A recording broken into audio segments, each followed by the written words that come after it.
Soup, beans, taters, and greens, another Appalachian staple.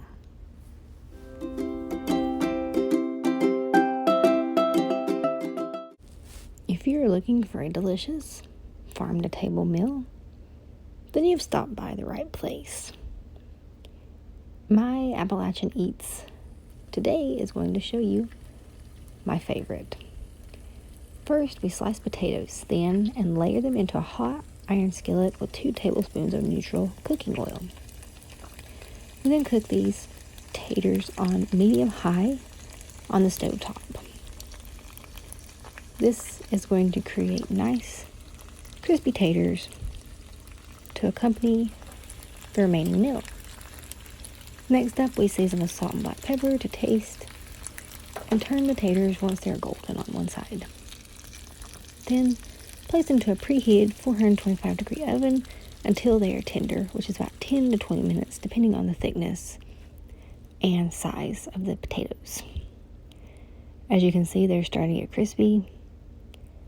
This is how I like to cook my potatoes and how I prefer that they look. I like them to be nice and crispy. You can cook them according to your preference. Here, I would prefer to cook them a little bit longer so that both sides are crispy. Then you just heat the greens on the stove top. In addition to heating the soup beans, I like to use mixed pinto beans. You have to have cooked cornbread. The only suitable way is in a iron skillet, of course. That way you get a perfect crust. I love the crispy crust. I could make a meal out of that crust itself.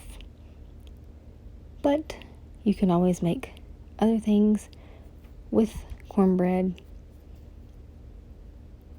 But nonetheless, here we have our Appalachian meal. Soup, beans, fried taters, in addition to green tomato, pickles, and onions, fresh from the garden and canned last season. These are a perfect side to soup beans, of course. A couple of my own homegrown pickled okras to finish this off. And there you have a traditional Appalachian meal. I hope that you will try this soon and let me know what you think. It is definitely one of my many favorite meals.